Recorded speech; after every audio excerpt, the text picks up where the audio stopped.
Saudi আরবের সাথে মিল রেখে একসাথে সারা বিশ্বে একদিনে রোজা ঈদ করা যাবে কিনা। আসসালামু আলাইকুম ওয়া রাহমাতুল্লাহি ওয়া বারাকাতুহু। হামিদা ওয়া মুসাল্লিয়া আম্মা বা'দ। সুপ্রিয় দর্শক শ্রোতা, যে যেখান থেকে আমাদের প্রোগ্রামটি দেখছেন সকলকে জানাই আন্তরিক সালাম, শুভেচ্ছা, মোবারকবাদ। দর্শক শ্রোতা, বরাবর মতো আজও আমরা চলে আসছি আপনাদের সকলের প্রিয় অনুষ্ঠান মাসাল রমাদান নিয়ে।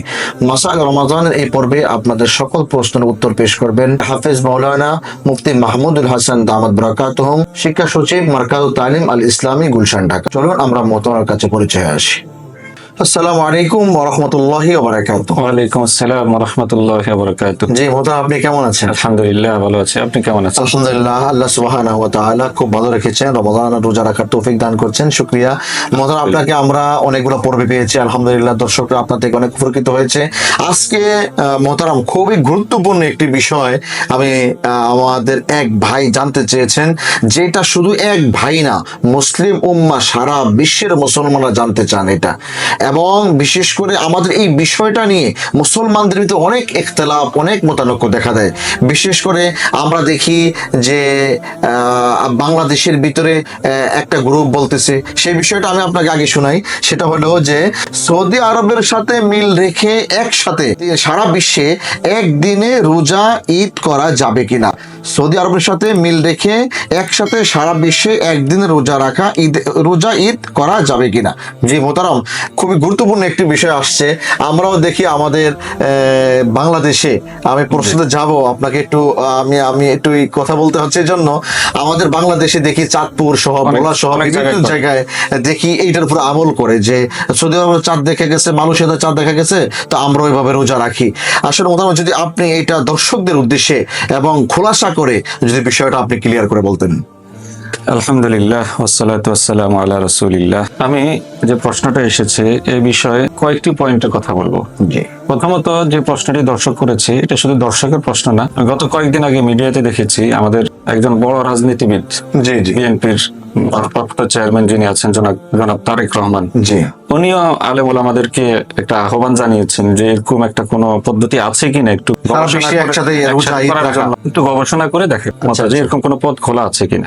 আমি ওনাকে ওনার প্রশ্নের জবাব, ওনার আহ্বানের জবাব এবং আপনার দর্শক যে প্রশ্ন করেছে একই কথা বলবো যে এমন কোনো পথ ইসলাম ও শরিয়ার মধ্যে খোলা নেই। জি, আমি কয়েকটা পয়েন্টে কথা বলবো। প্রথমত, যারা এই দাবিটা তোলে যে একসাথে সারা বিশ্বে মিলে একসাথে রোজা শুরু করব, একসাথে ঈদ করব, একসাথে কোরবানি করব, সব একসাথে করব। আমাদের বাংলাদেশে আপনি যে বলেছেন চাঁদপুরে অনেক জায়গায় আছে এই কাজটা করে, একসাথে করে। তারা যে দলিল দেয় দুইটা জিনিস, একটা হলো যুক্তি আর একটা হলো সায়েন্স। তাদের দলিলের জবাব আমি বলবো যে ভাই, ইসলাম তো যুক্তি আর সায়েন্সের ভিত্তিতে চলে না। ইসলাম চলে ওহীর ভিত্তিতে, কোরআন সুন্নাহর ভিত্তিতে। কোরআন সুন্নাহ আমাদেরকে যেটা অনুমতি দিবে সেটাই আমরা করতে পারবো, যেটা অনুমতি দিবে না সেটা করতে পারবো না। আমার যুক্তিতে আসুক আর না আসুক, সায়েন্স হ্যাঁ বলুক আর না বলুক, হ্যাঁ সায়েন্সের সাথে ইসলামের সাথে মিলে গেলে ভালো, আমরা সেই সায়েন্সকে কবুল করতে অসুবিধা নেই। কিন্তু যেটা মিলবে না সেটা তো আমরা নিতে পারি না। আমরা দেখবো কোরআন সুন্নাহ কি বলে, সায়েন্স আর যুক্তি না। এজন্য তাদের সবচেয়ে শক্তিশালী দলিল হলো যুক্তি আর সায়েন্স, যেটার উপর ভিত্তি করে ইসলামের বিধান হতে পারে না।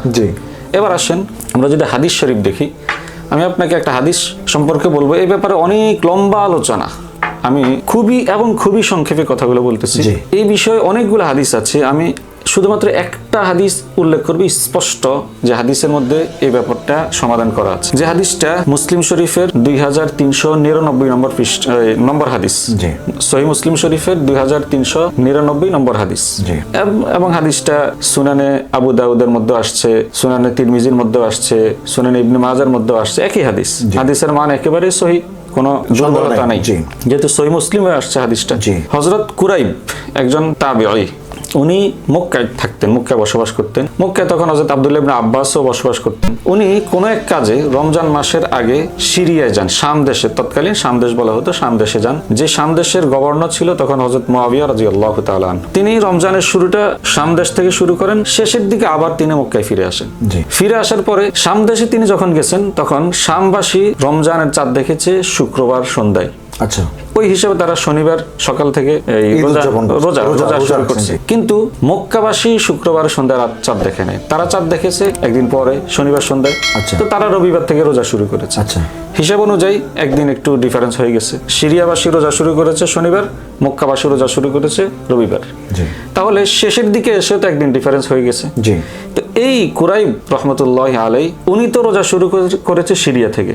ওনার হিসেবে উনি যখন মক্কায় আসলেন রমজানের শেষের দিকে, এখন তো উনি হিসাব করে দেখতেছেন যে সিরিয়ার শনিবার থেকে যখন রোজা হিসাব করে শুরু হচ্ছে, আজকে তো রোজা 30 শেষ হয়ে ঈদ হওয়ার কথা। জি, মক্কাবাসী এখন আজকে কেন রোজা রাখতেছে? উনি গেলেন হযরত আব্দুল্লাহ ইবনে আব্বাসের কাছে, কারণ মক্কার সাহাবীরা হযরত আব্দুল্লাহ ইবনে আব্বাসকে ইমামের মতো মানতেন, ওনার ফতোয়াকে ফলো করতেন। জি, সাহাবী তাবী যারা ছিল ওনার কাছে গিয়ে বললেন যে আমরা তো মক্কায় সিরিয়াতে গিয়েছি, সেখানে সিরিয়াবাসী চাঁদ দেখেছে, সাক্ষী দিয়েছে, হযরত আমির ও মুআবিয়া সে সাক্ষী কবুল করেছে, তিনি চাঁদ দেখেছে, তিনি রোজাও রেখেছে, জি, সেই হিসেবে তো আজকে তারা ঈদ করছে, তা আমাদের তো এই মুহূর্তে ঈদ করা উচিত। হযরত আব্দুল্লাহ ইবনে আব্বাস রাদিয়াল্লাহু তাআলা আনহু বললেন, না, আমরা তো শুক্রবারে চাঁদ দেখি নাই, আমরা তো শনিবারে দেখেছি, সেই হিসেবে তো আমাদের আজকে 30 নম্বর রোজা, আমাদের আজকে ঈদ না। আচ্ছা, তখন ওই কুরাইব রহমতুল্লাহ আলাই প্রশ্ন করলেন যে আওয়ালা তাকফি বিরউয়াতি মুআবিয়া ওয়া সিয়ামিহি, যে আপনার জন্য কি শুক্রবার সন্ধ্যায় মুআবিয়ার চাঁদ দেখা এবং মুআবিয়ার চাঁদ দেখার ঘোষণা এবং মুআবিয়ার রোজা রাখা এটা কি যথেষ্ট নয়? যে শনিবার থেকে রোজা শুরু হয়েছে, আমরা মক্কাবাসী একদিন দেখি নাই, একটা রোজা কাজা করব, কিন্তু রোজা তো শুরু হয়ে গিয়েছে শনিবার থেকে, আপনার জন্য কি মুআবিয়ার চাঁদ দেখা, ঘোষণা দেওয়া, রোজা রাখা যথেষ্ট না? তখন হযরত আব্দুল্লাহ ইবনে আব্বাস রাদিয়াল্লাহু তাআলা যে উত্তরটা দিয়েছে, এই উত্তরটা যদি আমাদের দর্শকরা ফলো করে, আশা করি এই বিষয়টা নিয়ে বিশ্বে আর কোনো বিতর্ক থাকবে না। আচ্ছা, আব্দুল্লাহ ইবনে আব্বাস রাদিয়াল্লাহু তাআলা বললেন, লা লা না, যথেষ্ট না। না, হা কাজা আমারনা রাসূলুল্লাহ সাল্লাল্লাহু আলাইহি ওয়াসাল্লাম, বরং আমাদেরকে নবীজি সাল্লাল্লাহু আলাইহি ওয়াসাল্লাম এভাবেই আদেশ করেছেন, মানে যার যার আলাদা। জি, ওনারা দেখেছেন ওনাদের টাইম অনুযায়ী ওনারা রোজা শুরু করেছেন, ঈদ করতেছেন। আমরা একদিন পরে দেখেছি, আমরা একদিন পরে রোজা শুরু করেছি, আমরা আমাদের চাঁদ দেখেই ঈদ করব। জি, নবীজি বলেছেন সুমু লিরুয়াতিহি ওয়া আফতিরু লিরুয়াতিহি, তোমরা রোজা চাঁদ দেখে রোজা শুরু করো, চাঁদ দেখে রোজা শেষ করো। আমরা চাঁদ দেখি নাই, আমরা পরের দিন ঈদ করব। জি, তাহলে এই হাদিসে আমরা কি পেলাম? একেবারে স্পষ্ট, দেশে দেশে আলাদা। হ্যাঁ, একটা হাদিসে পাওয়া যায় নবীজি সাল্লাল্লাহু আলাইহি ওয়াসাল্লাম আসরের পরে চাঁদের খবর পাইছেন, এরপরে রোজা ভাঙ্গায় দিচ্ছেন। এটা হলো 20, 30, 35 কিলোমিটার দূর থেকে একজন মানুষ পায়ে হেঁটে একদিনে কত দূর থেকে আসতে পারে, কাছাকাছি, যেখান থেকে বোঝা যায় কাছাকাছি অঞ্চলে চাঁদ দেখলে যথেষ্ট, খবর পাইলে যথেষ্ট। কিন্তু দূরে যেটা 15-20 দিন সময় লেগে যাবে একজন মানুষ পায়ে হেঁটে আসতে, অর্থাৎ ভিন্ন দেশ যদি হয়ে যায়, তাহলে এক দেশের চাঁদ আরেক দেশের জন্য যথেষ্ট না।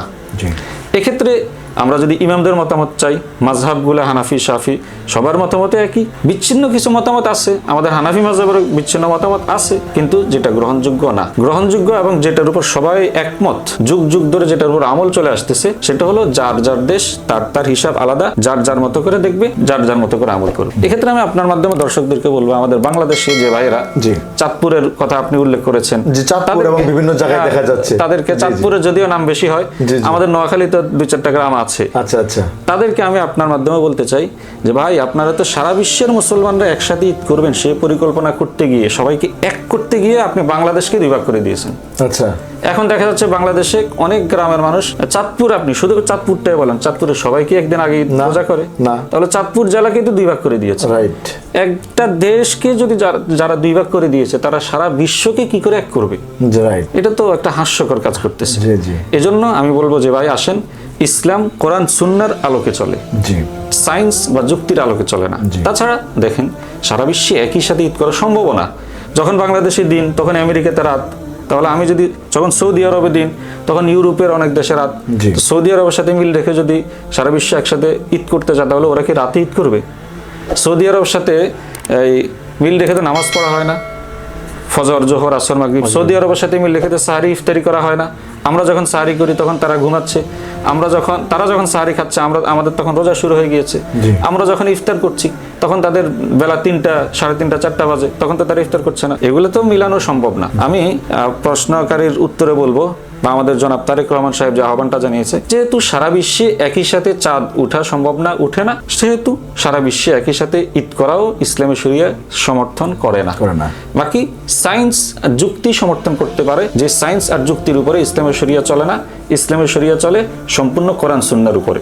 কোরআন সুন্নাহ আমাদেরকে এই সুযোগ দেয় না। কোরআন সুন্নাহ আমাদেরকে যে নির্দেশনা দিয়েছে সেটা হলো যার যার দেশ তার তার চাঁদ দেখা, সে তার তার মতো করেই চলবে। এক্ষেত্রে এক দেশ থেকে একদিন আকপিস হওয়াটা একেবারেই স্বাভাবিক, এ নিয়ে বিভ্রান্ত হওয়ার কিছু নেই।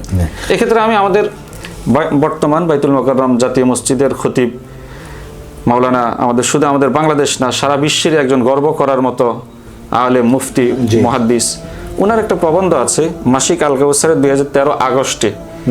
উনি এই চাঁদ দেখা, সারা বিশ্বে একসাথে ঈদ রোজা করা সম্পর্কে সুন্দর একটা প্রবন্ধ লিখেছেন, বিশাল আকারে পর্ব পর্ব করে।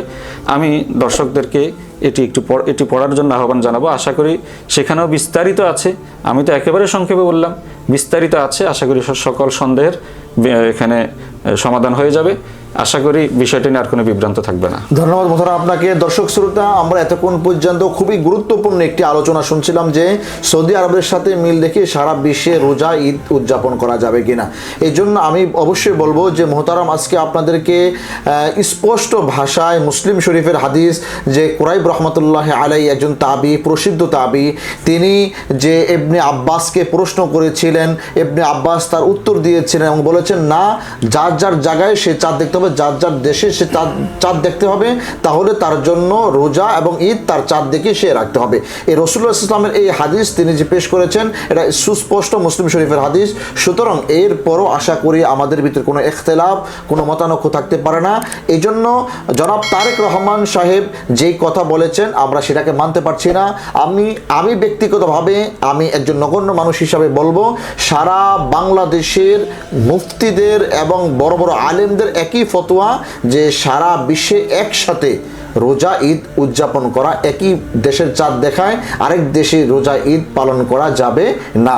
সুতরাং আমাদের এই যারা আহলে হাদিস সহ এবং যারা বিভিন্ন ফিরকার অবলম্বী আছেন, আমি অবশ্যই বলবো আমরা অবশ্যই কোরআন সুন্নাহকে ফলো করব। সায়েন্স এবং বিজ্ঞানকে ফলো না করে আমরা কোরআন সুন্নাহ দিয়ে শরীয়ত আমরা চালানোর চেষ্টা করব এবং শরীয়তকে মানার চেষ্টা করব। আল্লাহ সুবহানাহু ওয়া তাআলা আমাদেরকে আমল করার তৌফিক দান করুক। যারা আজকের আমাদের আলোচনাটি দেখেছেন MTI চ্যানেল থেকে এবং আমাদের ব্যক্তিগত ফেস থেকে, আইডি থেকে, সকলে শেয়ার করে দেওয়ার জন্য অনুরোধ রইল, যাতে করে একজন মুসলিম ভাই এরা জানতে পারে, শিখতে পারে, আমল করতে পারে। আল্লাহ সুবহানাহু ওয়া তাআলা আমাদের সবাইকে ভালো কাজে আল্লাহ সুবহানাহু ওয়া তাআলা সাহায্য করার তৌফিক দান করুক, আমিন। আগামী পর্ব দেখার আমন্ত্রণ জানিয়ে আজকে আপনাদের থেকে বিদায় নিচ্ছি। আসসালামু আলাইকুম ওয়া রাহমাতুল্লাহি ওয়া বারাকাতুহু।